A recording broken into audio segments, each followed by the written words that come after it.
Obito, Road to Hokage. Chapter 2 Practice Makes Perfect. It was decided that I would be allowed to start training Naruto 2 days after that dinner I had with him and Rin. He, of course, wanted to start immediately. Hell, he wanted to go out right that same night. Naturally, Rin was going to have none of it and commanded he rest for the next couple days to properly recover his stamina. Apparently he had been in the forest of death for 5 nights straight, on top of having to fight a rather intense preliminary match right after. Not to mention, if he was on Sasuke's team, he had also likely been involved in the conflict against Orochimaru himself. Frankly speaking, it was amazing he had been as energetic as he was when we met. There was no winning against Rin, however. Especially not when it came to matters of health and well-being. It's not like she would ever physically lash out at you or anything violent like that, although she wasn't above tightening your bandages a little too much if you ticked her off. It was just more of a pressure and that terrifying sense of disappointment she would exude that made you not want to end up on her bad side. Naruto apparently wasn't immune to these things either, and in the end he relented to her will, not much unlike how I used to do. Although he certainly put up more of a fight than I ever had. Regardless, it worked out well for me as I had a lot of things to figure out before I could just jump right into teaching him. I had never had an apprentice or any kind of students before, so I wasn't exactly sure where to start. At first, I tried reaching out to Master Jiraiya to get some kind of insight on what he thought would be best, but no response ever came to any of my messages. So that was a dead end. Instead, I tried thinking about the way he had been training me, as well as what methods Minato Sensei would utilize to best help me learn. Like it or not, but even I couldn't deny the incredible similarity between my past self and the current Naruto. It was damn uncanny, but it also meant I had a kind of basis to go about in how to properly instruct him. The same things that worked for me should theoretically work for him, after all. So it wasn't like I was completely out of ideas in what way to best start. The next thing to do was find a place to train him. It had to be both somewhere private enough that people wouldn't just stumble upon us, and it had to serve as a place I could protect him in case someone seeking him harm came after us. When I ended up phrasing it like that, only one place immediately came to mind. Too bad it happened to be a place in which I had a rather complicated past with. It also wasn't somewhere I could just use without permission. So before that, I first had to speak with Itachi about it. I suppose some part of me had been hoping he would reject my request, giving me an excuse to have to look for another place. Instead, he readily gave me the permission I needed, going so far as to say he thought it was a good idea that I use that place to train Naruto, an outsider no less. With that excuse gone to me now too, there was really nothing left in the way of training Naruto. So begin our training was about to. "The heck is this place, Obito-senpai?" Naruto asked, eyeing the rundown gates in front of us almost wearily. He had actually been pretty excited up until about now. The thrill of finally getting to start his training was so great I thought he might just start attacking me on the spot when I went to pick up from Rin's place this morning. As expected, even that excitement couldn't win out against the heavy atmosphere surrounding the old Uchiha district. "It's where I grew up," I answered, walking up the broken wooden gate and placing a hand against the splintered wood. "Sasuke would have lived here too, up until, well," I paused, not seeing the need to say anything further than that. Glancing over, I saw the realization slowly begin to dawn on Naruto's face. Even he wasn't ignorant of the Uchiha incident, despite being rather young when it would have happened. "Why would we come to a place like this?" he shouted, face suddenly going pale and biting at his nails. "Isn't it like, totally haunted? I don't want to meet any ghosts, you know." For a moment I thought about telling him to grow up and not be such a superstitious child, but looking at him just happened to remind me of the moment I thought I actually met the Grim Reaper. I hadn't been much older than him at the time. So really I couldn't badmouth him despite wanting to. "Come on, Naruto." Instead I just pressed further inwards. You never know, fighting a ghost might turn out to be good training. Okay, so maybe I couldn't resist poking fun a little. Still, if there was ever a place for a haunting, this was most certainly it. Even I couldn't shake off the slight chill that went down my spine as we moved deeper and deeper into the compound. Naruto's chattering teeth behind me did nothing to lessen the effect. The entire multi-block district had turned into a war zone that night. Members of Root and the Uchiha clan killing one another in droves. Even the civilian members of the clan weren't spared. Murdered just because they had a drop of the same blood coursing through their veins. Old folks, women, children alike. It was indiscriminate and to most appeared as an unprovoked massacre. Even most of the trained shinobi from within the clan hadn't stood a chance. The Root had struck them first and without warning, catching many of them off guard. By the time any kind of counterattack could be mounted, too many had been killed and left them outnumbered. It was only afterwards that I arrived, and together with Izumi, Shursui, and Itachi wiped out the remaining Root intruders. Walking through the streets now and I could picture the bodies exactly where they had been. The scars from the battle were still everywhere. Many of the homes were damaged, some burned down, weeds overgrowing them all.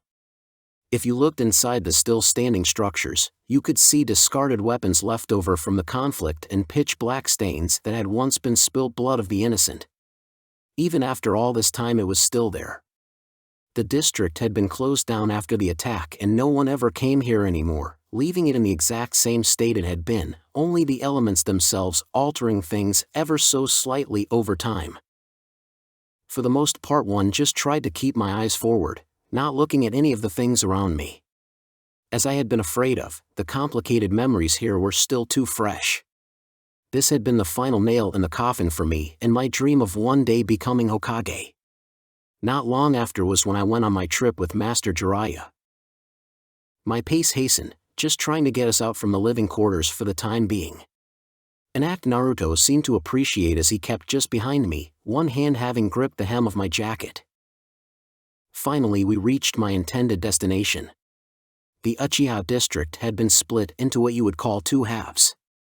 Separating them was a river, only a single bridge connecting the opposite halves to one another. It was at this bridge in which I intended to conduct our training. The river itself was wide and deep, the surface about 10 meters below ground level. Tall brick walls on either side determined the flow. The bridge was a wooden ramp-like structure, traditional Uchiha railing on either side giving it an ancient, but grand feeling. "Okay, Naruto," I spoke, shaking him from his nervous stupor. "You and I are going to spar for a little right here." I made my way to the middle of the bridge, leaving him at the dirt path still leading up to it. "Spar?" he asked, raising his voice to be heard. I nodded. "Kakashi asked me to reinforce your basics, but that in and of itself is rather broad.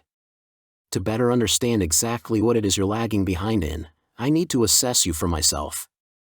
Rather than asking you, it will just be faster to go against one another in combat. I should be able to learn all I need to know that way."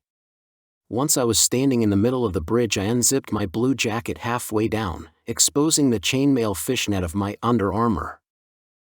"The heck you doing?" Naruto yelled, clearly distressed that I now appeared to be stripping. He went silent though after I slipped the right side of my jacket down, pulling my arm out from the sleeve. I was a fairly pale guy, had been all my life.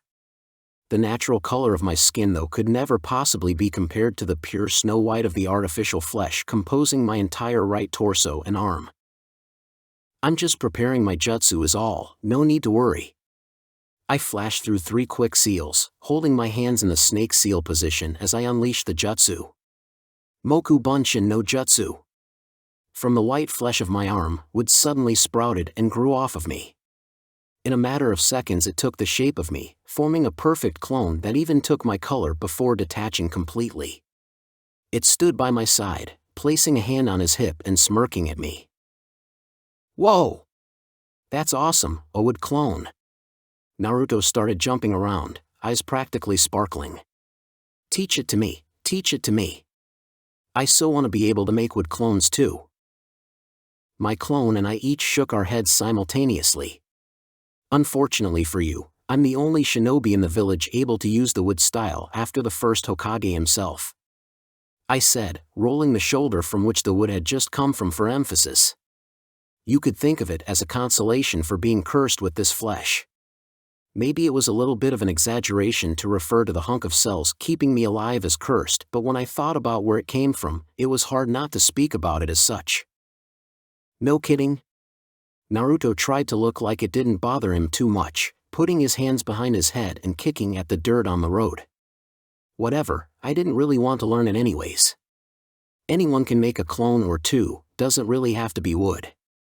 While he continued to pout, the real me walked over to the side of the bridge and began to lean on the railing.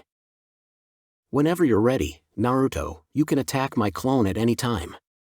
I instructed, my Sharingan activating and my clone doing the same. The intimidating red iris seemed to get Naruto's attention more than my words did. If I thought he was nervous about having to go up against me, it only seemed to last for a moment, before he pointed an accusatory finger at the real me. You looking down on me? He shouted, stomping his foot on the ground like a kid throwing a tantrum. I can take a stupid clone no problem, you know. His words caused me and my clone to sigh at the same time. I nodded at him to take over, not feeling like being the one to explain it myself. Wood clones are more sturdy than your standard elemental or shadow clones, Naruto. It's why I go through the effort of using the extra chakra required to create one. My clone said. Also, this way allows me to watch you fight both as an observer and a combatant. When I dispel, the real me will have my experience along with his own observations to put together a more complete picture. This is for your benefit. After the explanation, Naruto at least had the decency to look sheepish. Ah, that's so? My bad. Sorry about that. I guess I'm just so used to people looking down on me all the time, you know. It was unfortunately something I knew all too well. People always looked down on the loudmouthed, goofier kids in the class. They never really stopped to think why that kid might be acting out or that when he messed up, it might be better to help him, not just laugh at their mistakes. I could only imagine how much worse this had all been for Naruto, who was the Nine-Tails Jinchuriki on top of this. It's fine, I said. There was nothing I could do to fix his past now. For the time being, I was just responsible for training him over this next month. Come at my clone with everything you have. Once I have a good idea of your abilities, we can talk about what to work on. You got it, Obito-senpai. Naruto threw his hands together, forming a cross seal. Kagebunshin no Jutsu. In a single instant, he created several dozen shadow clones. As in, beings with real mass and all the chakra it required to create them. Despite this, he didn't even look like he broke a sweat. I know I said not to hold back, but I didn't expect this. My clone deadpanned, but I was also curious about something else. Where did you even learn such a jutsu? I called out before he could attack. Huh? Naruto looked surprised by the sudden question, having been on the verge of charging just before it. Oh, Neichan taught it to me. He then said as if it was obvious. Rin did. My clone and I exclaimed together. I didn't even know she had the chakra reserves to perform such a technique, but now that I think about it, if she utilized the Three Tails chakra, it probably wouldn't be too difficult a feat for her to accomplish either. That all you wanted? Naruto asked impatiently. Can we begin now? In response to his question, I looked at my clone, who smirked back at me. Mokutan, cutting sprig jutsu. My clone flew through the seals, before then producing a spear of wood from his zetsu cells. He held that spear up like one might a kunai. Jump him! Naruto's clones took that as the signal to begin. A dozen of them broke away from the pack, leaving the rest to stay back and observe. They all drew kunai, the couple in the front also lobbing a handful of shuriken. My clone could use the power of my Mangekyo Sharingan to easily dodge the shuriken, but relying on such a power would defeat the purpose of this training. I needed to test out Naruto's abilities, which meant some degree of offense was going to be required.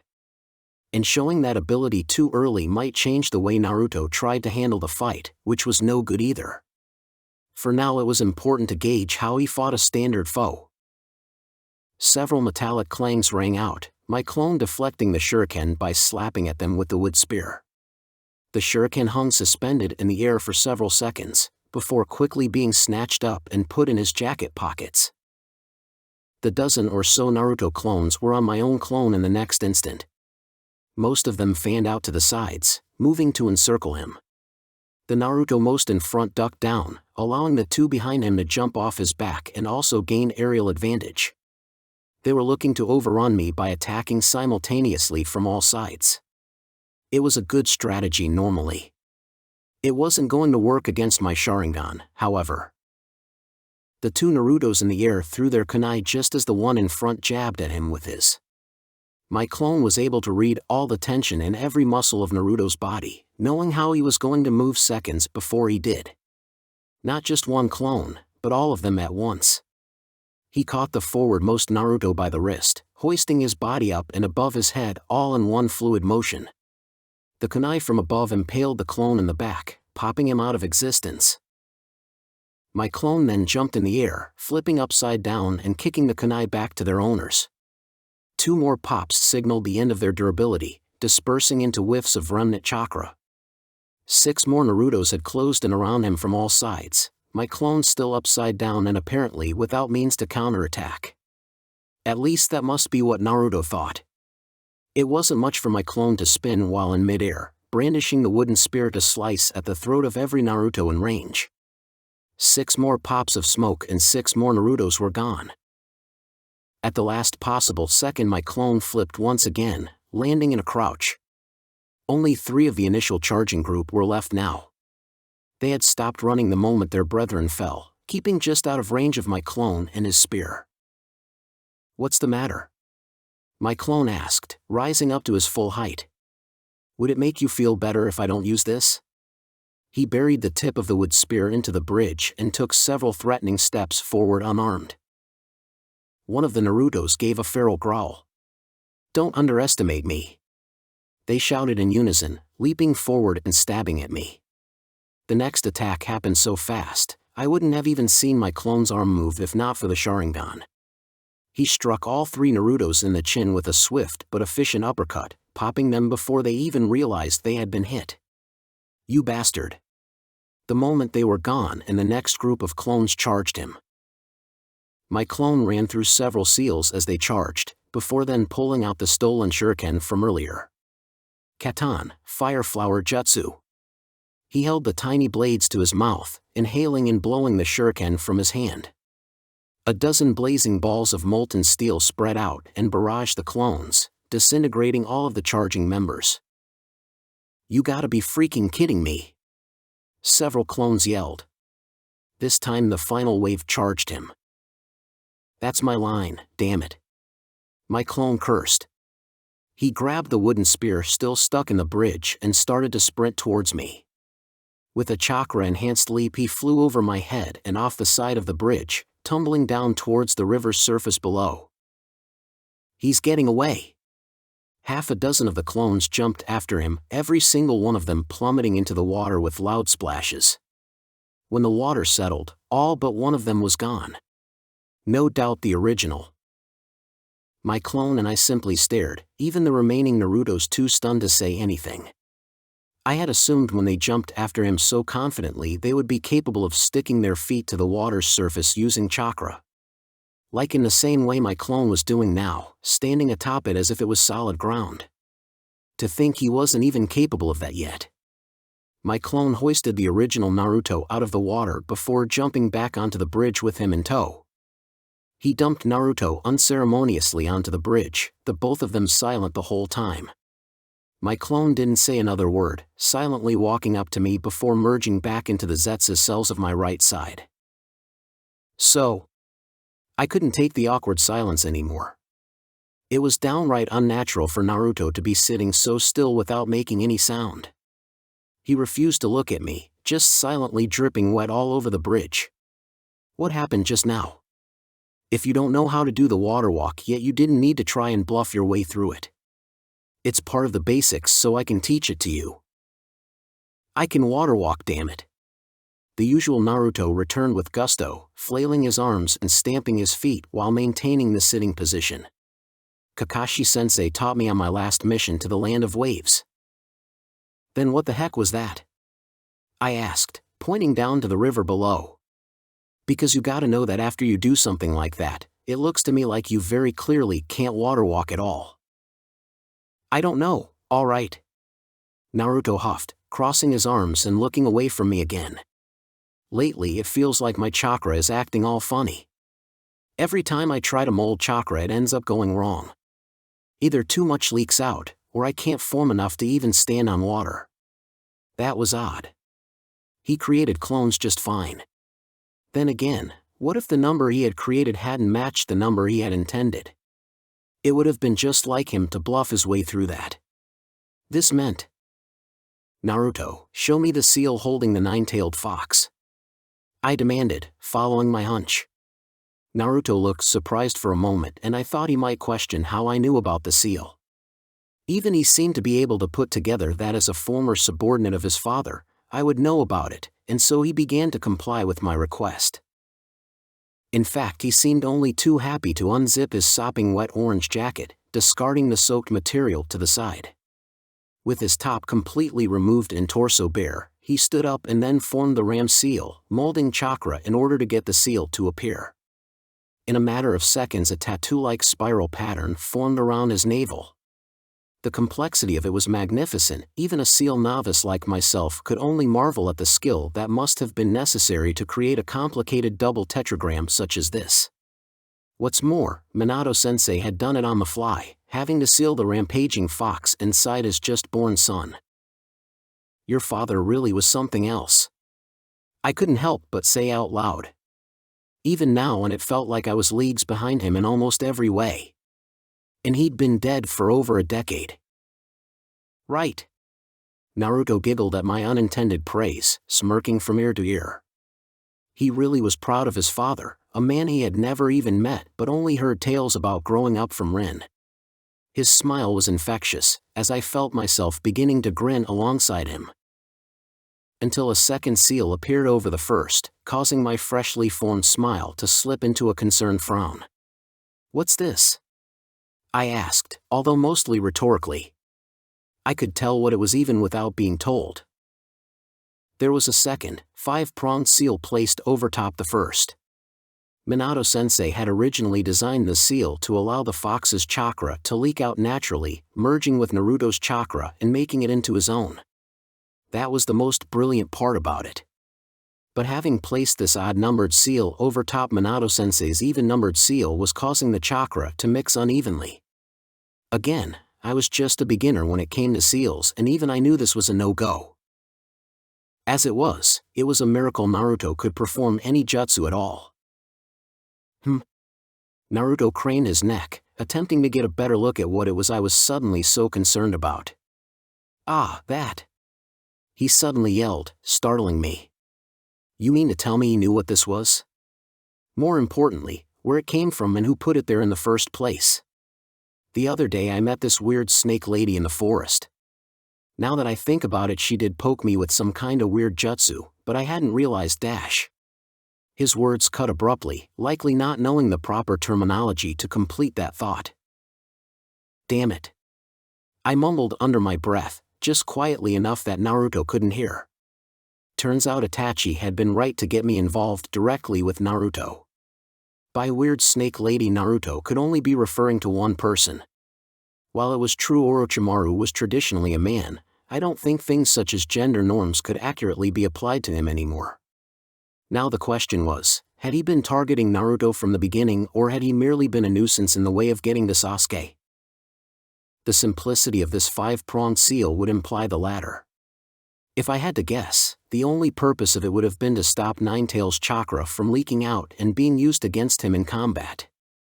It made sense that even someone as powerful as Orochimaru would be weary of going against a tailed beast in head-to-head combat. Now my other concern was, why didn't you tell Rin about this? I asked, albeit with more heat in my voice than intended. It was just unimaginable to me that he would have gone this whole time without having told anyone that someone had tampered with his seal. Did he have any idea of the gravity of the situation? What if this second seal had been something more dangerous? A way to foster the release of the Ninetales or worse, control him. Naruto again averted his eyes. "Nei-chan worries too much," he mumbled. "I just didn't want to freak her out more than she already was. She was already talking about pulling me out of the exams after the forest of death, you know. If I told her about this too." He trailed off again and I could only sigh. "Rin worries because she cares about you, idiot." I scolded, but the earlier heat in my voice just wasn't in it. Even though I wanted to be angry, I couldn't bring myself to be. He was so much like the old me that I couldn't. "Don't act tough and hide your wounds." I repeated those words she gave to me all those years ago. Words I still hadn't fully grasped the true meaning of, as I was unable to honor them to this day. "You're right. Sorry." They seemed to have a profound effect on Naruto at least. He scratched at the whisker marks on his cheek, grinning up at me awkwardly. "I guess you're probably gonna go tell her now, huh?" he asked, already resigning himself to his fate. In contrast, I gave a small smile and shook my head. "Fortunately for you, this seal happens to be fairly basic stuff. I think I should be able to dispel it myself. After that, we can keep it our secret." I probably shouldn't be saying irresponsible stuff like that, as it was definitely setting a bad example for the kid. Yet somehow the relieved giggle he gave after I said it made me not care so much about stuff like that. It didn't hurt to spoil him from time to time. I owed him that much after all. Having said that, this is probably going to sting a little, I warned, crouching down in front of the seal and getting myself at eye level with it. I held out my right hand, palm facing upwards and fingers slightly extended. Chakra gathered in the tips of my fingers until it became visible, appearing as little blue flames. He gulped, closing his eyes in preparation for what it was I was about to do. 5-pronged release. I shouted, rearing my arm back and thrusting forward as if punching at an opponent. My glowing fingers overlapped with the 5 points composing the seal's base, striking into them and undoing the jutsu. Whoa! Perhaps it had been with a little too much force. I forgot Naruto wasn't able to properly anchor himself with chakra at the moment, so with a loud yelp he went flying backwards. His back hit the railing of the bridge and he then went tumbling over the side. "Oi, Naruto!" I shouted, moving too late to catch him. The only thing I could do was run to the railing he just flipped over, watching him splash ungracefully once more into the river. Only what I saw when I looked over the ledge wasn't that. "I think it worked, Obito-senpai." Naruto cheered, jumping around on top of the water as if dancing. It would appear the instant the seal had been dispelled, the state of his chakra returned to normal. He also hadn't been lying about being able to water walk, which meant that Kakashi had actually gotten off his lazy ass to teach him something after all. Thank goodness, I breathed a sigh of relief I didn't know I had been holding, before then jumping down to join Naruto on the river's surface below. Although it took Naruto another couple minutes to finally calm down enough to turn his attention to me so we could continue. Couldn't say I blamed him, as he must have had that annoying seal on his stomach for a week now screwing up his chakra. So I could at least give him the chance to enjoy a kind of return to normalcy. It also gave me a chance to review the fight in my mind's eye and decide how we would continue his training from here on out. So? Naruto asked, apparently ready to find out himself how we would be continuing. "How did I do? What are we going to work on?" He pumped a fist into his open palm, absolutely grinning at whatever challenge it was that awaited him. I could at least appreciate his enthusiasm. Good question.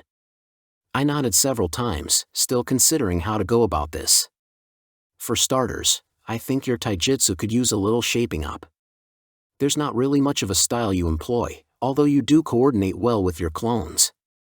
In fact, the sloppiness of your taijutsu might even contribute to the unpredictability and unorthodox combinations you and your clones make use of. Naruto's grin slipped, and I could tell he was trying to determine if I was praising him or making fun of him. I wasn't even really sure myself. On the other hand, I think it might be better if we focus on the area you're truly lacking in, ranged combat. This time Naruto outright grimaced. Seriously? You're gonna make me practice throwing kunai and shuriken again? He whined. Well, that kind of reaction was about what I expected. It was true that having him focus on something like that was what Kakashi had in mind when he asked me to reinforce his basics. I also already mentioned that I knew what was going to work with Naruto, because I knew what had worked for me. Smirking, I held out an empty palm. Pass me a couple shuriken. I'll give you an example of what I have in mind, I said. Naruto continued to grumble, but he at least did as I asked, dumping a handful of shuriken into my hand. Now watch carefully, I'll show you how to perform the jutsu you saw earlier. Naruto's whining stopped abruptly the moment he heard me say something about a jutsu. Tossing the shuriken in the air, I ran through the required hand signs just slowly enough that Naruto could discern them individually. He wouldn't have to remember them right now, but it was just to give him an idea of the kind of jutsu this was. At the same time, I swelled the chakra in my lungs, converting it into flames to be exhaled. My cheeks swelled, building up my breath just as the shuriken fell in front of me. I caught them with my right hand, holding them in front of my mouth by forming a ring with the hand now holding them. Katan, Fire Flower Jutsu. I unleashed the flames onto the shuriken, the projectiles splitting up and flying down the canal in a mesmerizing spiral pattern, being manipulated and guided by my chakra as they flew. Awesome! Naruto couldn't contain his excitement, leaping into the air and pumping his fists over his head. You're seriously going to teach me a fire-style technique? Really, really? No lie, Obito-senpai. I nodded to assure him it was indeed no lie. Kakashi did tell me to teach you the basics as he so put it. Well, the Fire Flower Jutsu is one of the most basic Katan Jutsu there is. If we use the shuriken as a catalyst to help, we won't have to really worry too much about teaching you complicated elemental manipulation to properly use the jutsu either. Once you get it down, it will allow you to manipulate the shuriken with the fire chakra surrounding them, turning them into guided projectiles. Not to mention it will give you a more powerful ranged technique. In other words, it was the perfect jutsu to teach him. Not only would it keep his attention, making it easier to teach him in the first place, but it would cover his primary weakness of being overly specialized in close-range combat. I don't really get it, but I don't care either. Naruto leapt at me, wrapping my waist in a tight hug. I'm finally gonna learn a Katan jutsu. I can't wait to rub it in Sasuke's stupid face. It hardly seemed like something Sasuke would care about, but who was I to tell him something like that? Not when I used to do the same type of things to Kakashi all the time, always getting excited at every little thing which I thought gave me an edge on him. Never mind the fact that every step forward I had ever made and he had already taken too. Naruto wasn't me, however, and Sasuke wasn't Kakashi either. What was important for Naruto was here on out. Would he continue down his path unwavering? Or would he eventually be crushed under reality in the same way I had been? Only time would tell. After that, and there hadn't been much progress in our training. Well, I said not much, but that was to be expected on the first day of attempting to teach a new jutsu. Especially when you considered I was teaching an elemental jutsu to someone who had yet to learn any. Things like this were gonna take time. Try telling that to Naruto, though. Certainly it had taken him a while to get the order of the hand seals down, but that wasn't exactly unusual either.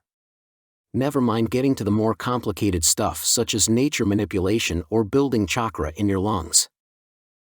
It was just that if Naruto was depressed now, after only tripping up after the first step of the process, then we were in for a much rougher trip than I imagined this to be. Even now as we walked side by side down the bustling mid-evening streets of Konoha and he was letting out a large sigh. It was to the point that I couldn't possibly ignore him like this any further.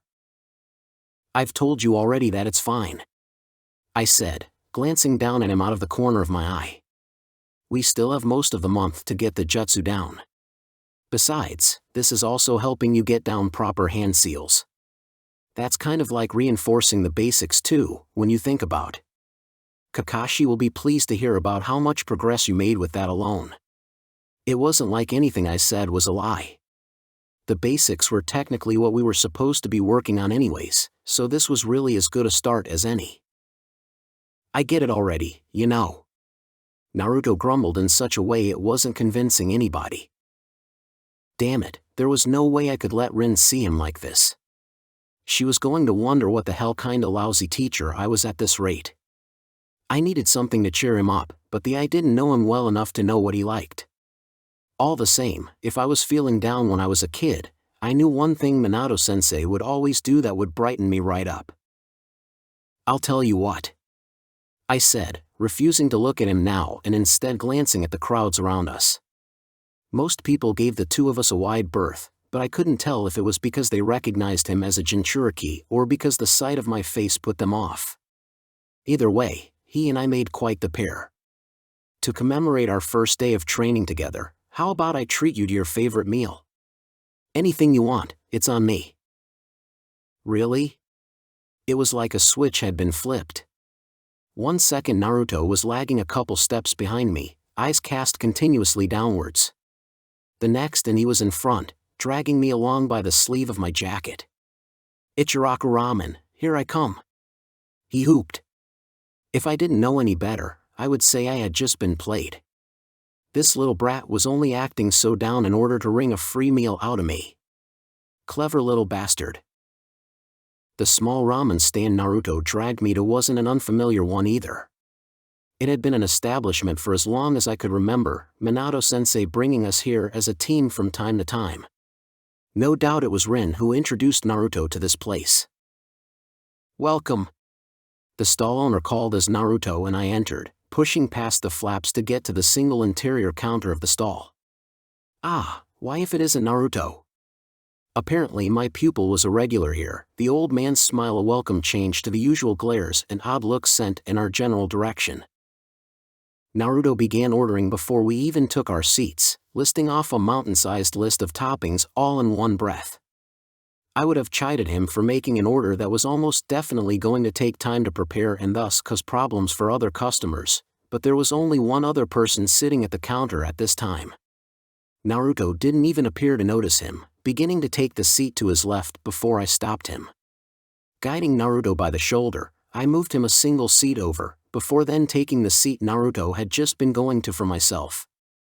Naruto, for the most part, didn't even seem to notice, but at this point I wasn't paying much attention to him anymore either. There was something about the man I now sat next to that was distracting me. I couldn't put a finger on what it was, but he was potentially dangerous. There was no basis for this skepticism. It was just the moment I laid eyes on him, no, the moment before we even entered the shop and I felt this presence. Deep in my gut, something was telling me danger was nearby and that I should be on guard. For shinobi, being able to accurately read this sense of danger was sometimes the line between life and death. No matter how I looked at this man out of the corner of my eye, however, and I couldn't find anything particularly striking about him that would be causing such alarm bells to be going off inside my head. He had long red hair, almost shoulder length, with bangs covering his eyes so I couldn't see them. Which was about the only distinct feature I could make out, as he was otherwise draped in a large purple rain jacket, making his physical characteristics hard to determine. "What about you, sir? What will you have?" The shop owner suddenly asked, snapping me from my observations. I blinked several times in rapid succession, trying to bring the rest of the world around me back into focus. I hadn't realized it, but I had been studying the man next to me now for several intense seconds, and in that time Naruto had finished his order. Meanwhile, I hadn't even glanced at the menu yet. Right. I cleared my throat, awkwardly glancing up at the menu and list of toppings. Deciding it was too much to take in all at once, I just said, "Give me the same as Naruto." It was probably safe to say that Naruto knew what was good here, so I should be able to trust in his order. Hopefully. The shop owner then gave a shout of affirmation before setting out to make our food. By the time this was done, the man next to me had pulled some money out from his pocket and was placing it on the countertop. "Thanks for the food," he said, voice deeper than I would have expected. It was only for an instant that his arm appeared outside of the rain jacket, but it had been skinny to the point of being malnourished. Then as the man turned to leave, I could tell his eyes fell upon me. Despite not being able to see them, I could feel their powerful gaze behind his red bangs.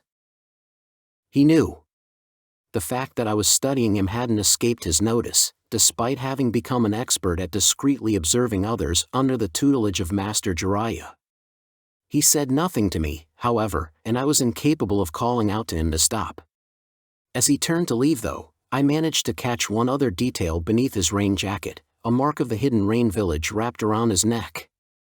Which meant the rain jacket that I originally thought of as a disguise might have actually just been standard attire for him.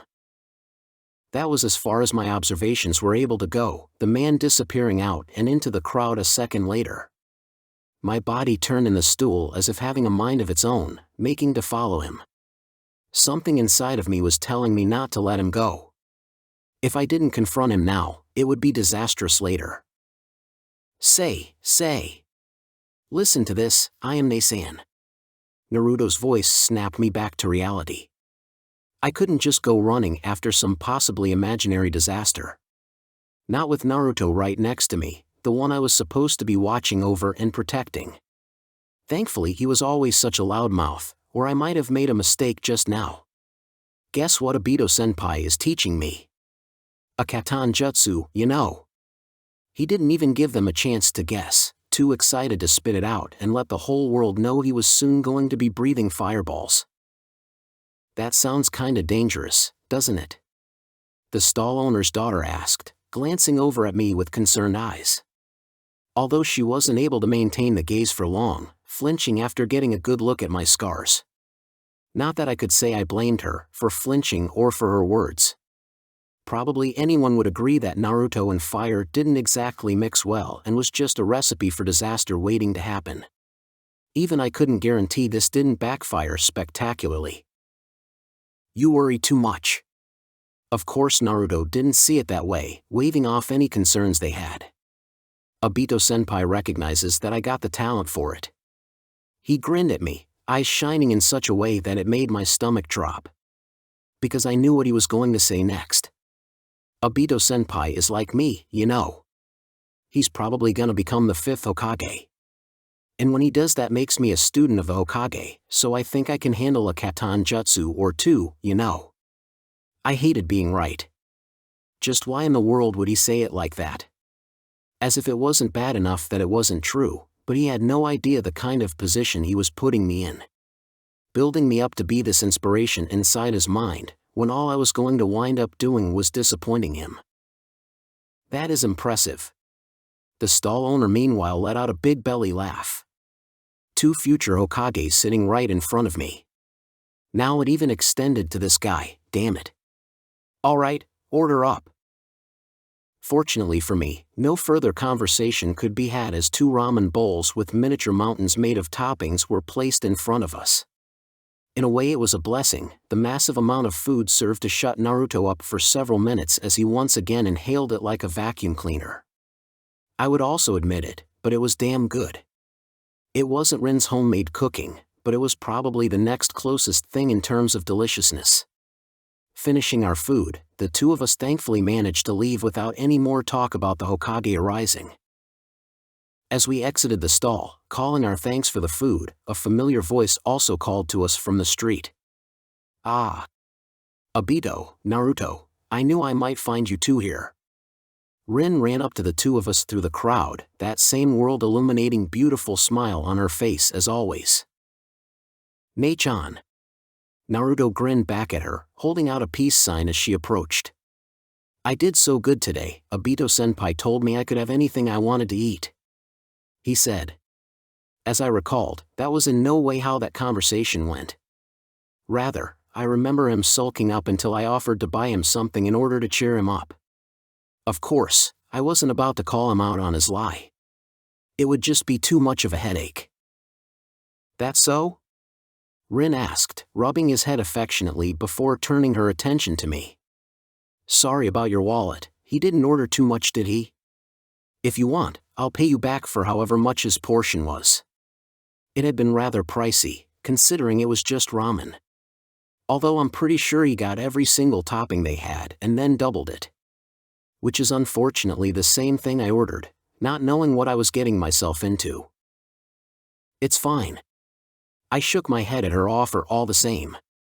You cooked for me last night. I can at least do this much to pay you back. Now that I thought about it, if he ate this much for just one meal, I could only imagine what their monthly grocery budget must be to accommodate that bottomless pit he called a stomach.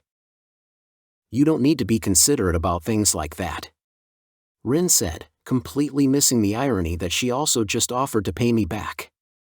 I'll cook for you anytime, so don't hold back, she said, pressing her arms behind her back and leaning towards me. I ended up instinctively leaning back, turning my eye away and glancing up at the night sky to avoid her gaze. Anyways, how's work? You must be tired. I attempted to change the topic, not sure I could handle the embarrassment if she kept saying things like that any longer. Rin had always been like that, since we were kids. Saying things like that while having no idea the kind of impression it gave me or what it did to my heart. It had been no wonder why I'd fallen for her as hard as I did, to the point it hit me even now as an adult. Rin giggled, apparently enjoying my reaction. How about I tell you on the way home? She asked. Home? I repeated, not sure what she meant. I was going to head back to the Uchiha estate to turn in for the night. I had no intention of going to her place now that she had found us already. Certainly, I would have escorted Naruto the whole way, but now that the two of them were together, there was no need for that. They could take care of one another even without me there. Oh right, she said in that way that meant she only just remembered. Interlacing her fingers in front of herself, she slowly began to twirl her hips back and forth. I was thinking. As long as you're training Naruto, why don't you come and stay with the two of us? It will be easier on you that way too, right? Really? Naruto asked, already jumping in the air. You're gonna come stay with us? He was awfully damn excited for a kid who had forgotten about me up until a couple days ago. Hold on now. I tried to calm him and Rin both down, holding up my arms in front of myself as if warding off an attack. I didn't agree to anything yet. The immediate disappointment on both their faces would have made you think I just kicked a cat. I mean, it just doesn't seem practical, right? Your apartment is already so small. I would just be a burden if you had to accommodate me as well. Not to mention, I did not want to go back home and see the look on Azumi's face when I told her where I would be staying. She would tease me for it until the day I died. That's no problem at all. Naruto and Rin responded together, in perfect sync with one another. I grimaced, suddenly starting to feel actual pressure to have to accept. I could kind of understand this kind of blatant selfishness from Naruto, but from Rin, and it was downright uncharacteristic. Certainly she was pushy about a great many things, but it was always because she worried or was trying to cheer you up. For her to be pushy about something like this. Just as I was feeling all my excuses run out, there was a sudden weight on my right shoulder. Rib bit. An orange toad the size of my head was sitting there, yellow eyes blinking dully. It glanced around here and there, seemingly without much consciousness aside from hunting for some flies to eat. I knew better than that, however. Whoa, it's huge. Naruto had no idea what the toad was, simply enamored with the size of it. Any moment it looked like he might jump towards me in an attempt to snatch it. Rin seemed to realize the same thing, placing her hands on Naruto's shoulders. How about you consult with your clan first about coming to stay with us? She said. For now, it would seem I was safe. Honestly, I don't even know why I was so desperate to avoid it in the first place. The younger me would have literally killed people for this chance. Yet here I was, trying my damnedest to keep Rin at an arm's length, despite her best efforts to close that gap. Maybe it was because I knew? Rin didn't actually see me in the way I wanted her to. We were just childhood friends in her eyes, so it was natural. For me, however, her desire to be close just gave me hope for something that would never become reality, to have her return my feelings. I suppose that was why I was fighting this so hard. Ah, we're leaving? Naruto asked, as Rin started to push him away. Well, alright. See you tomorrow, Obito-senpai. His pout did kind of make me feel bad, but it was nothing compared to the look in Rin's eye. Despite the fact that she was smiling at me the same as always, something about it didn't reach all the way and I thought instead she might start crying at any moment. Hey, Rin. I started to call out to her despite myself. However, the toad gave another rib bit and any words I might have wanted to say died on my tongue. See you later, I said. You too, Naruto. Same place as today. They both nodded to me, bidding last farewells before disappearing into the heavy crowds. Rib bit. The toad continued to croak and I glared at it out of the corner of my eye. Hurry up and lead the way to Master Jiraiya already, Gamakichi. I snapped at it, speaking to the toad as if it was a human being and not just some animal. Watch the attitude there, buddy. The toad responded, perfectly capable of speaking and sentient thought despite having not said a word until just now. You looked like you wanted to run away from the conversation right up until I showed up. Not having second thoughts now, are ya? I clicked my teeth, both hating how right he was and how paradoxical my feelings were. You're right, I'm sorry. I apologized. Not like I had much choice. If I ticked this guy off and he told his dad I was gonna have bigger problems to worry about. Namely a toad as big as a house trying to squish me beneath his fat webbed feet. The little bastard laughed out loud, knowing full well why I was forced into backing down so quickly. Alright buddy, that way. He began to guide me, pointing his whole stubby arm in the opposite way Rin and Naruto had just gone. I started to walk, barely able to move through the growing crowds. It was getting to be about prime nightlife time and with the influx of visitors for the Chunin Exams, business was certainly booming. Not much longer and the nightly festivals would begin too. That's when things were going to get really wild around this time of night. You're a pretty amusing guy. Gamakichi continued to gab at me as I navigated the crowds, occasionally pointing down a side street or indicating when I should turn. Why is it you never signed the toad contract? I hear you've been hanging out with Jiraiya since before I was even a tadpole. He asked. Master Jiraiya was perhaps best known for his affiliation with Myobokuzan and the sentient sage toads that inhabited it. To the point it defined most of his fighting techniques and was an excellent source of resources and knowledge.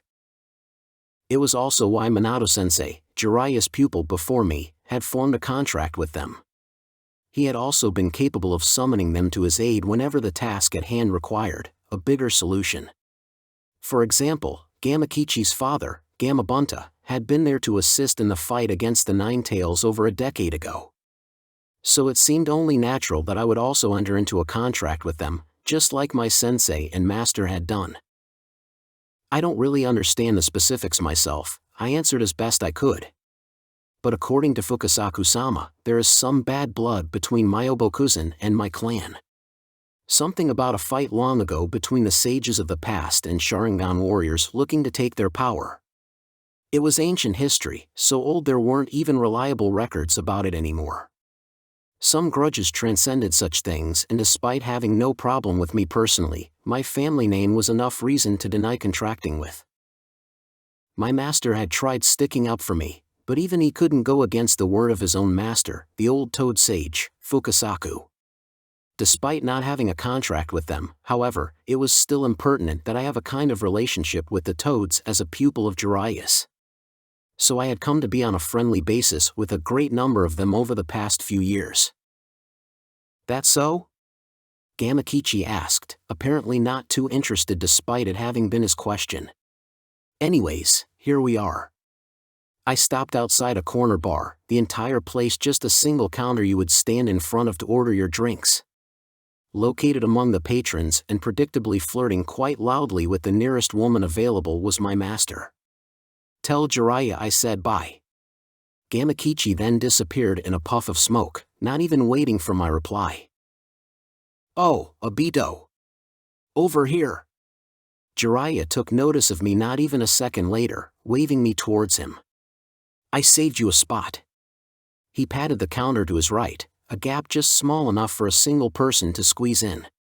Since there were no seats, it was just a free-for-all, people fitting in wherever they could. Having said that, Jiraiya was a fairly large and imposing figure, not to mention how loud he got once drunk. Which it certainly looked like he was on his way, cheeks already flushed and a lecherous grin taking up half his face. So people were giving him a bit of a berth, not much, but enough. "I've been trying to contact you the past couple days," I complained. Although I don't know why I bothered. He was always like this, impossible to get a hold of when you wanted, but always calling upon you at his own convenience. I didn't bother telling him why I had been seeking him either, as it was both no longer relevant and he no doubt already knew. To my chagrin he just laughed, deeply and from the belly. My bad," he said, not sorry at all. "Here, have some hot sake. It will lighten you up, maybe finally get rid of that constant glum look you always have." He didn't even wait for me to refuse, placing a small ceramic cup in front of me, the inside already full. I thought about telling him to shove it, but honestly some alcohol sounded good right about now. So without another word I picked the cup up, capable of holding it between just 2 fingers, and downing the sake in a single swig. The warming sensation of the sake spread through me in an instant, sending a slight tingle all the way down to my toes. I slammed the small cup on the table and it was filled back up in an instant. "That a boy?" Jiraiya thumped my back, clearly pleased with my display. It wasn't often that I felt the need to humor him when it came to his proclivities. That meant alcohol, women, and gambling. Having said that, I did see the appeal. Sometimes it was just easier to bury your troubles into those things, if it will help you forget even for just a moment why it was necessary in the first place. Being back in the village reminded me all too strongly of all those things I had been trying to forget. So I downed the next shot too, and then the one after that in fairly quick succession. "That bad, huh?" Jiraiya asked, leaning his arms on the countertop. He hadn't quit smiling, but there was a tinge of pity in it now that hadn't been there before. "Where do I even start?" I asked, legitimately not knowing what to bring up first. Maybe the sake was already taking effect, because the freshest memory was what ended up tumbling out of my mouth first. "Rin told me to come live with her," I said, almost as if I didn't believe it myself. "Oh!" Jiraiya cheered for me, thumping my back hard enough to knock my chest into the side of the counter. "I knew you had it in you. Back for only a couple days and already getting cozy with the ladies. Just like how I taught you." He laughed out loud again, taking another shot of his own cup. The container he was pouring it from must have run out, because he called for another one right after. I finished my next cup too, taking courage from the warm liquid inside. I turned down her offer. I said. Without even turning to look, I could tell Jiraiya was waiting for me to tell him why. I'm positive that I'm still in love with her. And when she asked me to come live with her in Naruto, I don't know, I panicked. How long had it been since I verified my feelings out loud like this? Then again, I'm not sure I ever had. Idiot! Jiraiya chopped me on the head, but not with any kind of real force. He then poured another cup, one for me and one for himself. Placing the container down, he held his full cup up to me. I silently picked my own cup up, clinking it against his before we both downed them. "Yeah, I really am an idiot, huh?" I asked. He snorted, which caused me to give a short chortle of my own. It built from there, and in seconds we were both laughing so hard that the people around us tried to make even more space. No one wanted to be next to a couple raving lunatics, it would seem. "I've been waiting a long time for you to figure that one out," Jiraiya said, wiping away tears once we both calmed down a little. Maybe coming back to the village was the right choice, after all. I didn't really get what he meant, as I had been assuming until now that we were here for Orochimaru. As if sensing that was what I was thinking, Jiraiya finally decided to take the conversation down a more serious road. "With everything you've seen and heard the past couple days, what do you think about what's going on?" Are we in danger? Good question. I drawled, turning around to rest my elbows on the counter and look out at the crowds behind us. Tourists from no less than 4 foreign countries were here to watch shinobi from their nation compete in the final matches.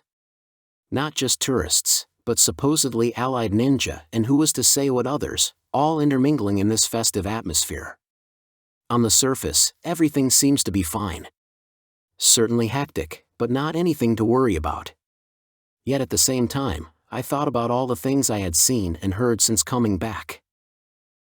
I can't help but get the same feeling I had before the Uchiha incident. It was there, boiling beneath the surface. Something larger than Orochimaru. He was the one poking his head out and making a ruckus certainly, but it was more like he was just a sign of the beginning, a bad omen of more terrible things to come. That was how I felt. You should trust your gut and hold on to that feeling, Jiraiya advised. It might just be the thing we need to weather whatever storm you think you see coming. Hearing him say that did remind me of one other thing. It's probably nothing, but just before this I met a man with red hair at the ramen stall. I decided to relay the information to my master just in case. It probably wasn't information he would be able to make use of, but it was better to say it than not and only regret it later by finding out it was important. Red hair? To my surprise, he suddenly stood straight. It was like all the earlier intoxication was gone, my master suddenly sober as he turned to regard me. Tell me more, he demanded, far more interested in the topic than I expected. It would seem I had been right to trust my gut on this one. I wasn't able to get much. I shrugged, turning back around and leaning in to make our conversation more private. He was from the Hidden Rain village and well, he had this kind of foreboding presence. I can't describe it better than that. The only distinct thing about him was the color of his hair, so I don't know what it could have been. His eyes? Jiraiya pressed, but to that I could only shake my head. Hidden behind his bangs, I answered. Should I have pursued him after all? It was starting to seem like I made an error in judgment, but Jiraiya quickly cleared my doubts. No, you did well, he said. It's probably nothing anyways, but I will look into this case personally. With that, he poured another drink for each of us and steered the topic once more to lighter ground. Again, I didn't really get it, but if Jiraiya was the one to say it, then I knew to drop it. If it was really important that I know about it, he would tell me when the time came. For now it would seem that there were too many uncertainties to confirm or deny anything, although Jiraiya appeared to have an idea for the possible identity of the man I had met. In the meantime, I would just leave that to him. I had enough on my plate with Naruto as it was anyway.